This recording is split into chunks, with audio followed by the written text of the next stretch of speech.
물 한 모금 마셔도 될까요? 안녕하세요. 저는 조상면 집사와 광약길을 걷고 있는 서혜나 집사입니다. 안녕하세요. 저는 제가 걷고 있는 길이 광약길인 줄 몰랐는데 저희 신랑의 간증을 듣고 나서야 광약길인 것을 알았어요. 저희 신랑 조상명 집사와 윤서와 윤우와 함께 걷고 있는 광약길에 하나님께서 주시는 만나와 메추라기로 배불리 잘 먹고 있고 구름 기둥 불 기둥에 하나님의 보호 아래 재밌고 즐겁게 행복하게 광약길을 걷고 있습니다. 몇 개월 전에 이제 조상면 집사가 간증 준비하는 모습을 봤어요.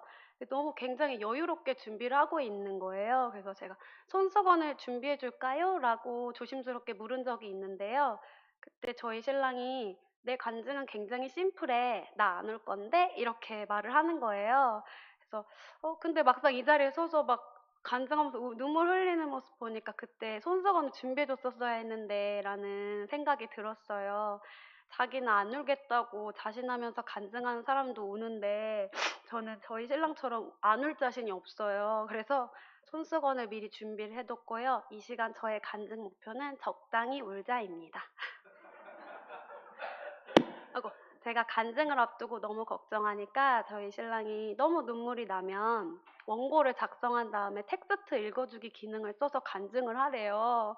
그러면서 막 긴장을 풀어주려는 노력도 해주고 또 사모님은 간증 감사 1, 2 이렇게 읽고 내려오래요. 네, 그렇게 얘기해 주셨는데 그러면서 저희 신랑이 해나 간증 준비를 하면 왜 하나님께서 간증 준비한 시간을 허락하셨는지 알게 될 거야. 깨닫는 것이 올 거야, 있을 거야라고 말해 주더라고요. 그래서 저는 '언젠가는 간증하는 날이 오겠지.'라고 생각은 했지만 그날이 이렇게 빨리 와서 오늘일 줄은 꿈에도 생각을 못 했어요. 믿음의 대선배님들 먼저 하시고 저는 '한 내년쯤 하지 않을까?' 이런 생각을 제 맘대로 내 마음대로 계획을 하고 있었어요. 오늘이 제 38번째 생일인데요. 이광걸 장로님께서 제 생일날 아주 큰 선물을 주셨어요. 감사합니다. 제 38번째 생일에 간증을 할 수 있다는 것도 기막힌 하나님의 계획과 섭리라고 하나님의 뜻이라고 믿고 순종하는 마음으로 이 자리에 서게 되었습니다. 대답은 "네." 하고 준비하겠다고 했는데 마음의 부담감은 굉장히 컸어요. 장로님께서 4월에 간증 준비하라고 말씀을 해 주셨는데요. 제가 원래 잠이 엄청 많거든요. 근데 그날부터 잠이 잘 안 오는 거예요. 오늘 간증을 마치고 오늘 저녁에는 두 다리를 쭉 뻗고 잠을 잘 수 있을 것 같아요. 제가 걱정도 잘 안 하는 편인데 간증을 앞두고 되게 걱정이 많아졌어요. 그래서 걱정 많은 제게 어느 날 큐티를 하는데 하나님께서 기가 막힌 질문을 주셨어요. 공동체 안에서 내가 나누고 싶은 하나님의 은혜는 무엇인가요? 라는 질문이었어요. 아하, 이것을 나누면 되겠구나 하고 답을 찾고 마음이 한결 가벼워졌답니다. 간증에 앞서 좀 미리 양해의 말씀을 구하려고 해요. 제가 어린 아이들을 보육하는 보육교사로 어린이집 교사로 임한 지 벌써 어느덧 15년이 되었는데요. 제 보육 철학이 친구 같은 교사예요. 그러다 보니까 이 38살 교사가 4살 아이들이랑 눈높이를 맞춰서 친구처럼 지내다 보니까 다소 언어가 영아틱, 유아틱 할 수도 있어요. 교사가 바른 언어를 잘 사용해야 되는데 약간 어법에 맞지 않는 말을 할 때가 있나 봐요. 그때마다 저희 신랑이 지적을 많이 해 주곤 하는데 잘 고쳐지지가 않는 것 같아요. 제가 원고 맞춤법 검사도 한다고 했는데 혹시 어법에 맞지 않는 말을 해도 넓은 마음으로 이해해 주시길 부탁드립니다. 앞서 간증하시는 분들 이야기를 들으면서 느낀 점이 많았는데요. 우리가 은자교회 공동체 안에서 한 가족으로 서로 사랑한다고 이야기를 하면서도 좀 서로에 대해서 잘 알지 못했던 것은 아닌지라는 생각이 들었어요. 우리가 서로 대화를 하고 이야기를 하지 않으면 서로에 대해 잘 알 수가 없잖아요.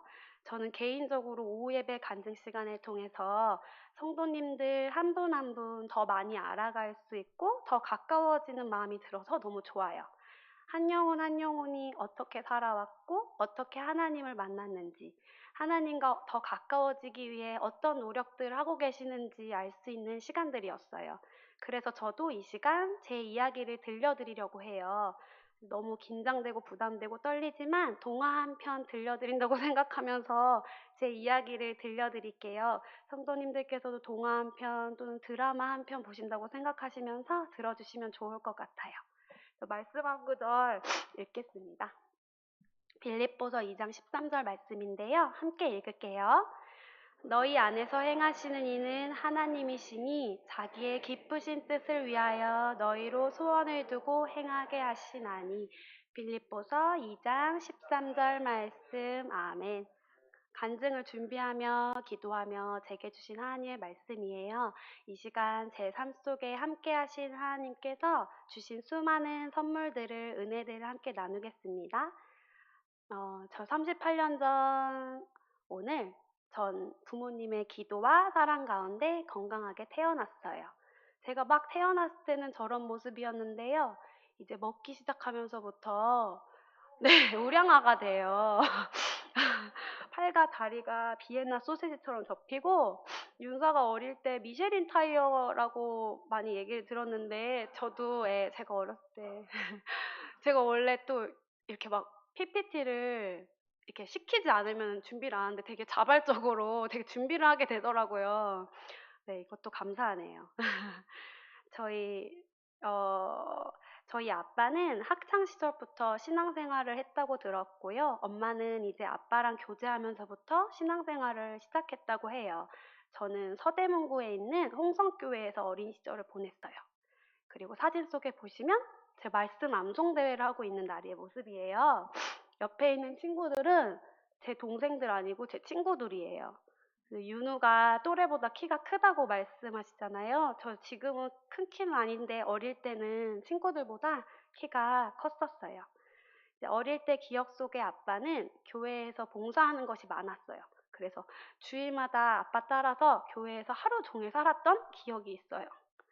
아빠는 중고등부 언니 오빠들을 가르치는 교사셨고, 성가대도 하셨고, 뭐 주보 만드는 일도 하셨고, 뭐 예배 때마다 카메라를 조절하셔서 이렇게 또 예배 실황을 전달하는 그런 일도 하셨던 것 같아요. 지금은 저렇게 자동으로 하는데 예전에는 이렇게 직접 손으로 이렇게 하셨던 것 같아요. 아빠, 엄마, 저, 그리고 여동생 혜빈이 이렇게 네 식구가 도란도란 알콩달콩 살다가 이제 제가 8살 되던 해에 아빠가 갑작스런 교통사고로 하늘나라에 가시게 되었어요. 네, 이제 모든 이별과 헤어짐은 참 슬픈 일이지요. 갑자기 사고로 아빠와 헤어지는 일은 가족이랑 교회 공동체와 주변 사람들에게 매우 큰 충격이고 모두에게 너무 갑작스러운 일이었어요. 그때 교회 권사님들, 장로님들께서 저희 가족에게 해주신 말씀이 있었어요. 충성스러운 우리 서집사, 천국에서 하나님과 함께 있을 거예요. 라는 말이었어요. 이제 어린 나이에 그 이야기를 듣고, 우와, 우리 아빠가 충성스러운 일꾼이고 천국에 계신대. 나도 아빠를 만나러 천국에 갈 거야. 라고 천국을 소망하며 그때나 지금이나 지금 변함없는 이 밝은 성격으로 되게 잘 자라게 돼요. 이 밝은 기질도 하나님께서 제게 주신 선물이에요. 근데 저는 이렇게 밝게 지내고 있는 반면에 엄마는 이제 교회 분들이 엄마를 볼 때마다 이제 아빠를 떠올리며 눈물로 이제 슬픔을 감추지 못하는 모습을 보고 좀 힘들어하시게 돼요. 그러다가 이제 점점 예배 자리를 떠나게 되고 교회가 거리가 있어서 이제 엄마 없이는 교회를 갈 수 없고 그래서 저도 점점 예배 자리를 떠나게 돼요. 그리고 아빠 장례식 때는 잘 몰랐는데 아빠를 이제 묘지에 묻고 돌아오니까 그때부터 이제 아빠의 부재가 느껴졌어요. 이제 어린 시절에 제 또래 친구들이 엄마 아빠 이렇게 양손 잡고 붙잡고 지나가는 걸 볼 때마다 마음속으로 하나님 저도 아빠가 갖고 싶어요 라고 기도해요. 아빠가 어릴 때 마음속으로는 기도하는 것을 알려주셨는데 지금까지도 크고 작은 일들을 하나님께 마음속으로 시시콜콜하게 이야기하는 기도를 하고 있어요. 아마 하나님께 기도도 하고 제 성격상 엄마한테도 아빠가 갖고 싶다고 이야기를 했을 것 같아요. 동생도 갖고 싶다고 해서 동생도 생겼었거든요. 그래서 그렇게 하나님께서 제게 또 가족이라는 큰 선물을 주셨어요. 아빠도 주시고 오빠까지 선물로 주셨어요. 그래서 태어날 때는 장녀였는데 지금은 둘째가 되었어요. 저를 키워주신 아빠가 가족에게 하신 말씀이 있어요. 우리 가족은 이별의 아픔을 가진 마음을 갖고 있으니까 그 아픈 마음까지도 더 많이 사랑하면서 지내자고요. 저는 집에서는 부모님 말씀을 잘 안 들어도 선생님 말씀을 잘 듣는 선생님들이 예뻐하는 학생이었어요. 선생님이 너무 좋았고, 어릴 때 장래희망이 뭐예요 하면 항상 선생님이었던 것 같아요. 이제 고등학생이 되고 수능을 앞두고 과외 선생님을 찾는 제게 이모 이경순 집사님이 은자교회 청년이었던 윤관식 선생님을 소개해 줬어요. PPT 한 번만 남겨주세요. 광식 선생님께서 영어를 가르쳐 주셨는데요. 그 외에도 되게 부족한 과목들을 가르쳐 주시기도 했어요. 그리고 과외 중에 은자교회에 대한 이야기도 해주셨던 것 같아요. 보통 수능이 11월 중순이잖아요. 선생님께서 11월 과외비를 받지 않을 테니까 자기와 함께 은자교회에 가자고 이야기를 해요. 과외비를 받았으면 마음이 불편하지 않았을 텐데 받지 않겠다고 이야기를 해서 선생님을 따라서 은자교회에 오게 돼요. 선생님은 청년의 예배를 소개시켜주고 싶었던 것 같아요. 자꾸 청년에 잘생긴 사람이 있대요. 근데 이제 제가 처음 선생님과 함께 은자교회에 온 날은 이 본당에서 유초등부 주간에 온가족 예배를 드리는 날이었어요. 그래서 여기 초등부 친구들이 이곳에서 찬양과 율동하는 모습을 보고 제가 어릴 때 예배드렸던 모습이 생각이 나요. 그러면서 다시 만나주신 하나님을 느끼고 다시금 예배를 사모하는 마음이 생겼어요. 그래서 하나님께서 예배를 사모하는 마음도 주시고 광식 선생님을 통해 저를 이곳에 불러주셨다고 믿어요. 간증을 준비하면서 선생님의 기도와 섬김과 헌신이 또 하늘의 미랄처럼 올해 은자교회 표어처럼 사람을 세우는 사람의 모습이지 않았을까 생각이 되어서 참 많이 감사했어요. 저처럼 어떤 이유로 어떤 사정으로 또 예배의 자리를 잠시 떠난 영혼들이 제 주변에도 성도님들 주변에도 있을 것 같아요.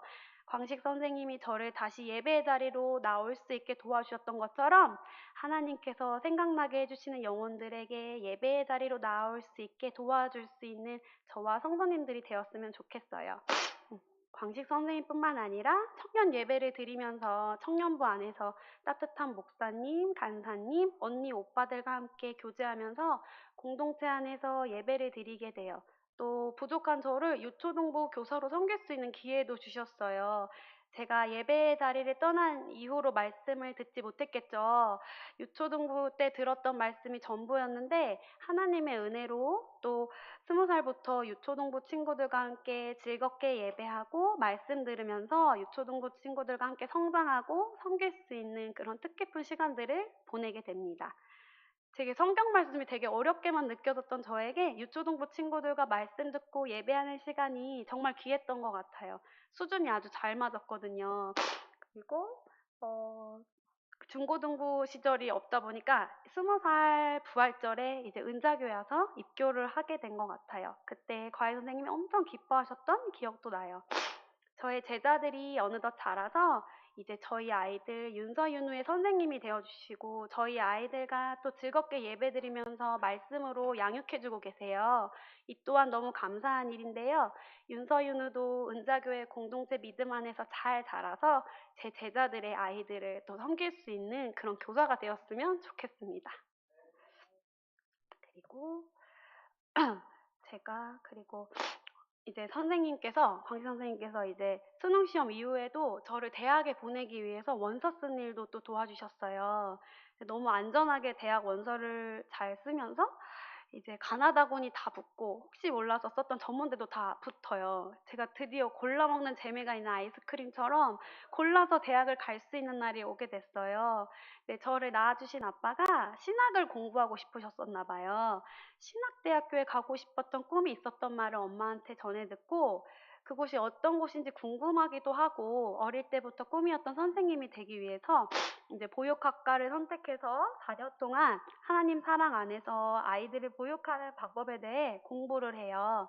제가 다녔던 학교는 서울신학대학교는 매주 화요일과 금요일에 전교생이 예배당에 모여서 예배를 드리는 채플이 있었어요. 처음 채플 예배를 드리는데 학생들이 찬양 시간에 되게 이광걸 장로님이 찬양 인도하시는 것만큼 되게 열정적으로 찬양을 하고 기도하는 모습을 보고 제가 너무 놀랐어요. 그래서 분위기에 적응이 좀 안 돼서 처음에는 막 2층이나 막 구석에 앉아서 예배를 드렸었거든요. 근데 지금 생각해 보면 그 예배하는 그 시간이 참 귀했을 텐데 그 시절 저는 약간 지각하지 않기 위해 애쓰고 그 시간을 수업처럼 느꼈던 것 같아서 하나님께 참 죄송한 마음이 들어요. 그리고 청년의 시절에 여름방학에 비전 캠프를 가게 되었어요. 청년의 언니 오빠들과 함께 떠난 비전 캠프에서 저희 학교 채플 시간에 보던 모습처럼 워십과 찬양, 말씀, 기도를 열정적으로 해요. 기도 중에 하나님께서 제가 지은 죄들을 생각나게 해주셨고 생각나게 해주신 셀 수 없는 많은 죄들을 하나님 앞에서 회개하게 하시는데 정말 벌레보다 더 끔찍한 저를 보게 돼요. 사도 바울은 간증하면서 죄인 중에 내가 괴수라고 고백하는데 저는 그런 고급진 단어는 사용하지 못하겠고 제가 벌레보다 더 끔찍한 저의 모습을 보고요. 벌레보다 더 끔찍한 죄 많은 저를 너무 사랑하셔서 독생자 예수님을 보내주신 하나님을 만나고 그날 이후로 하나님은 제 삶의 주인으로 저는 하나님의 종으로 저는 저를 너무 사랑해서 내어드릴 수 없는 제 자리를 하나님께 드리겠다고 결단하며 하나님과의 인격적인 만남을 갖습니다. 우리가 은혜 받고 은혜를 놓칠 수 없죠. 교회 청년 예배에서도 비전 캠프에서 때처럼 열정적으로 예배하고 학교에서 드리는 채플 예배도 감사함으로 더 이상 졸지 않고 친구들이랑 떠들지도 않고 말씀을 들으면서 예배를 드리게 돼요. 청년회 때 바쁘게 지내기도 했지만 방학이라는 시간을 이용해서 수련회도 갈 수 있고 단기 선교도 다녀올 수 있었던 것이 지금 생각해도 너무 귀한 시간이었던 것 같아요. 매 순간순간이 귀하고 감사하지 않은 순간은 없지만 은자교회에서 필리핀과 캄보디아 단기 선교에 다녀올 수 있었던 것은 하나님께서 제게 주신 큰 선물입니다. 제가 사진 자료들을 막 찾는데 사진을 인화하지 않으면 사실 잘 찾기가 쉽지 않더라고요. 그래서 정말 제가 게으르고 되게 귀찮아하는 게 많은데 성도님들이랑 또 사진 나누고 싶어가지고 제가 싸이월드도 또 복구해보고 사진을 또 찾아봤어요. 근데 그때 되게 인생샷을 찍어주셨는데 아무리 찾아봐도 없더라고요. 그나마 잘 나온 사진으로 준비해봤습니다. 이제 대학교 친구들 서너 배 모두 신앙생활을 하고 있는 친구들이었기 때문에 항상 신앙생활하면서 어려움에 대해 쉽게 이야기 나눌 수도 있었고 기도 부탁은 지금도 서로 편하게 하고 있어요. 이것도 굉장히 감사한 일이죠. 재밌는 에피소드가 있는데요. 단기 선교를 다녀와서 친구가 혜나야 단기 선교에서 뭐 했어? 라고 물어봐요. 제가 대답해요. 아침 먹고 오전 집회하고 점심 먹고 오후 집회하고 오후에 노방전도 나갔다가 저녁 먹고 저녁 집회했어. 그렇게 3일 동안 했어. 그랬더니 친구가 눈을 동그랗게 뜨고 엄지척을 하면서 우와 너희 교회 목사님 정말 열정 많으시다라고 하면서 놀래요. 담임 목사님의 그 타이트한 선교 일정을 할 수 있었던 것, 첫 선교를 그렇게 배운 것 너무 감사해요. 앞으로 어디 가서든 그 정도는 할 수 있을 것 같거든요. 이번에 단기 선교 준비하고 계신데 저도 조상면 집사랑 항상 이야기를 해요. 우리 언제쯤 그때처럼 선교 다시 갈 수 있을까? 퇴사하고 윤서랑 윤우 크면 꼭 다 같이 가자. 저는 그날이 꼭 올 거라고 믿으며 기도하고 있습니다. 이제 대학을 졸업하고 이력서 면접 준비하면서 취업의 높은 벽들도 느껴보고 직장 생활의 시작을 앞두고 난생 처음 병원에 입원을 하게 돼요. 어, 이제 횡단보도에 초록불이 깜빡깜빡할 때 건너려고 막 달렸는데요. 그때 조금 숨이 너무 차고 가슴에 통증이 느껴졌어요. 근데 제가 좀 둔하거든요. 둔해서 괜찮겠지, 괜찮겠지 했는데 안 괜찮아요. 계속 숨을 쉴 때마다 통증이 느껴지는 거예요. 그래서 병원에서 의사 선생님께서 청진기로 제 폐소리를 듣더니 이제 큰 병원에 가서 엑스레이를 촬영해 보는 게 좋을 것 같다고 이야기를 하세요. 그래서 엑스레이를 촬영하고 기흉 판정을 받고 병원에 이제 입원을 하게 돼요. 탄소 마스크도 끼고 지내다가 시술도 해보고 하지만 결국 수술을 해야 한다는 이야기를 듣고 겁도 많이 나고 너무 무서웠어요. 그때 저희 신랑이랑 교제 중이었고 너무 감사하게도 신랑이 옆에서 병간호를 해줬어요. 이제 침대에 누워서 수술실을 들어가는데 저희 신랑 눈가에 눈물이 막 그렁그렁 촉촉하게 있었던 기억이 나요. 수술을 해주시는 의사 선생님께서 제가 이제 나이가 너무 어리고 결혼 전이고 수술 자국을 최소한으로 해주시겠다고 이제 비키니를 입을 수 있게 해주시겠다고 해주셨어요. 그런데 제가 생각하는 비키니랑 선생님 교수님께서 생각하는 비키니랑 달랐나 봐요. 수술 후에 이렇게 옆구리에 호수로 연결된 관이 꽂혀 있고 마취도 막 덜 풀리고 너무 아파서 전 누워 있고만 싶은데 이제 저희 신랑이 계속 걸으래요. 계속 걸으라고 막 훈련을 시켜주더라고요. 지금은 웃으면서 말하는데 그땐 정말 무섭고 많이 아팠거든요. 제가 병원에서 수술하고 입원 생활하는 동안 은자교회 성도님들의 기도와 병문안과 응원 덕분에 회복도 정말 빠르게 되었고 퇴원을 하게 됐어요. 의사 선생님께서 이 기흉이라는 병이 재발률이 높고 앞으로 일상생활은 가능하지만 평생 살면서 세 가지를 하지 말라고 신신당부를 하셨어요. 이제 폐에 가장 좋지 않은 흡연과 간접 흡연은 절대 안 되죠. 안 되고 이날부터 저희 신랑이 제 주변에서 이제 담배 피우며 지나가는 사람들 열심히 째려보고 뭐라고 해요. 세 가지 당부해 주신 것은 첫 번째는 PPT 자료 한 번만 해주세요. 네, 첫 번째는 풍선을 입으로 불지 말래요. 그리고 트럼펫 같은 관악기를 불지 말라고 하셨고 역도 선수처럼 무거운 것을 머리 위로 이렇게 들지 말라고 하시는 거예요. 약간 해서는 안 되는 것들의 공통점이 뭔가 숨을 꾹 참고 힘을 쓰면 안 되는 일 같아요. 이제 제가 이제 아플 때 병간호도 해주고 마취도 덜 풀렸는데 되게 스파르타로 회복시켜준 저희 신랑과 결혼을 하고 또 하나님께서 주신 저희 아이들이 또 뱃속에서 먹고가 무럭무럭 뱃속에서 잘 자라요. 그때까지만 해도 걱정 없이 지내다가 출산할 때가 다가오니까 너무 걱정이 돼요. 과연 내가 출산을 할 수 있을까? 내 폐는 무사할까? 수술을 해서 아이를 낳으면 괜찮을까? 또 오만 가지 생각들로 제 생각대로 하면서 출산날을 맞아요.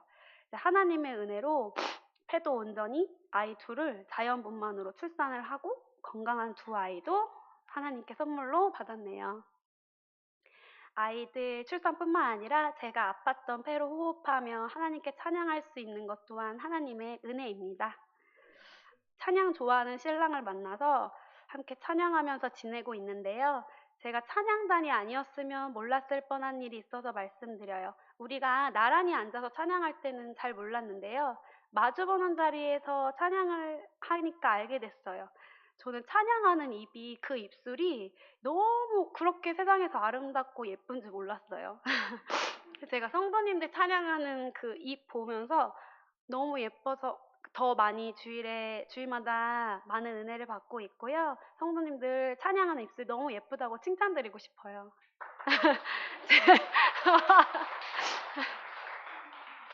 제 호흡이 다하는 그날까지 하나님께 찬양드리는 삶 살고 싶습니다. 제가 엄마가 처음이라서 많이 서툴고 시행착오도 참 많이 겪으면서 아이들을 양육하고 있는데요. 하나님의 자녀는 자녀들을 양육할 때 청지기처럼 자녀 양육을 해야 한다고 들었는데 마냥 어려워하는 저에게 조상면 집사가 잘 가르쳐 주고 있어요. 자꾸 제 품 안에서 아이를 키우려는 마음들을 양손으로 꼭 움켜잡고 있는 자녀들을 저희 신랑이 그렇게 키우면 많이 힘들다고 조금씩 내려놓고 하나님께 맡겨보라고 연습을 시켜줬어요. 제 힘을 빼고 내려놔 보니까 정말 수월하고 힘들지 않는 거예요. 지금은 거의 방치 수준으로 아이들이 하나님의 보호 속에 잘 자라고 있는 것 같아요. 자녀 양육하는 것뿐만 아니라 직장에서도 제 힘 빼고 모든 일에 제 힘을 좀 빼고 온전히 하나님께 맡겨드리고 하나님께만 의지하며 기도하며 맡겨진 일, 주어진 일들을 해나가고 있습니다. 서두에 말씀드렸던 간증을 준비하면서 하나님께 받은 선물도 많고 감사가 정말 많은 해나 집사인데요. 제가 하는 일이 좀 학기가 시작되는 3월에서 5월이 가장 좀 바쁘고 힘든 시기예요. 이 시점에서 간증 준비를 하면서 마음이 좀 많이 복잡했어요. 그러다가 어린 시절 내게 주신 꿈, 대학생활 동안 배우게 해주신 것들을 떠올리면서 이 직업도 내가 선택한 것이 아닌데 마치 제가 선택한 것처럼 생각하고 혼자 힘들어하고 끙끙대고 있었던 것 같아요. 그래서 다시금 제 삶을 시작하신 분이 하나님이라는 것 기억나게 해주신 귀한 간증 시간이었습니다. 저희 신랑이 찬양 콘티를 짜거나 찬양 연습을 할 때마다 기타 연주를 하면서 찬양을 부르곤 하는데요. 그때마다 아이들도 아빠처럼 연주하는 흉내를 내면서 아빠와 함께 찬양을 해요. 정말 사랑스럽죠? 저희 신랑은 어떤 상황 속에서도 제가 생각했을 때 전혀 찬양할 수 없는 상황에서도 이렇게 주섬주섬 기타를 꺼내서 찬양을 해요. 저는 힘들면 징징대기도 하고 불평도 하고 그런데 정말 그 모습을 볼 때마다 마치 골방에서 기도하는 것처럼 하나님께 찬양으로 기도하는 것처럼 예배하는 것처럼 느껴져요. 이제 그런 상명 집사의 모습을 보면서 많이 배우고 있습니다. 올해 조상명 집사와 큰맘 먹고 함께하는 것이 있어요. 아무래도 작년 일본에서 제 동생이 특세를 하면서 2023년도에 성경 통독을 같이 하자고 제안을 했어요. 아무래도 혼자 하는 것보다 같이 하면 더 힘이 되고 풍성해질 거라고 하더라고요. 그래서 2023년 1월 1일부터 갓피플 어플로 함께 성경 통독을 하고 있는데요. 성도님들도 구역 식구들이나 성교회 식구들이랑 함께 이런 어플 활용해서 해보시면 좋을 것 같아서 추천해드립니다. 혼자 할 때보다 함께 하면 더 챙겨줄 수 있고 더 힘이 되고 풍성해지고 재밌더라고요. 어제도 오늘도 제 뜻대로 되지 않는 살아온 날들이 제 뜻대로 된 적이 없는 오직 하나님 손에 붙들려서 하나님 뜻대로 살아가고 있는 해나 집사예요. 제 뜻대로 되지 않아서 속상하지 않아요. 제 뜻이 아닌 하나님 뜻이 가장 안전하고 완전한 길임을 믿거든요. 하나님 뜻대로 저를 만들어 가시는 과정 속에 뾰족뾰족 성게 같은 제 성품들이 조금씩 다듬어지기를 소망합니다. 성게같이 뾰족뾰족한 해나 집사 예쁜 구석은 하나도 없는데 항상 예쁘다고 말씀해 주시는 목사님, 사모님, 장로님, 권사님, 집사님 너무 감사합니다. 저랑 성명 집사는 양가 부모님들과 함께 신앙생활을 하고 있지는 않지만 은자교회 성도님들께서 항상 따뜻하게 부모님이 되어주시고 때로는 이모 삼촌도 되어주시고 때로는 언니 오빠처럼 저희 가족이 되어주셔서 참 감사해요. 저희 부부에게 은자교회 성도님들의 뺀 간증은 있을 수가 없어요. 감사한 것들이 넘치게 너무 많지만 허락된 시간 안에서 이야기들을 나눴습니다. 궁금하신 것 있으면 언제든지 편하게 물어봐 주시고요. 제가 기억력이 자꾸 쇠퇴해져 가지만 옛날 일은 기억할 수 있는 부분들 기억해서 꼭 이야기해 드릴게요. 간증을 마무리하면서 긴 시간 또 재미없는 제 이야기 귀담아 들어주셔서 감사합니다. 제가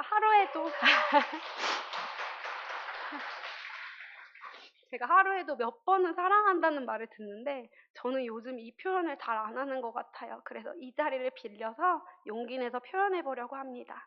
오늘 간증할 수 있도록 허락해 주시고 함께 해주신 하나님께 감사드리고 은자교회 성도님들 너무너무 사랑합니다. 감사합니다.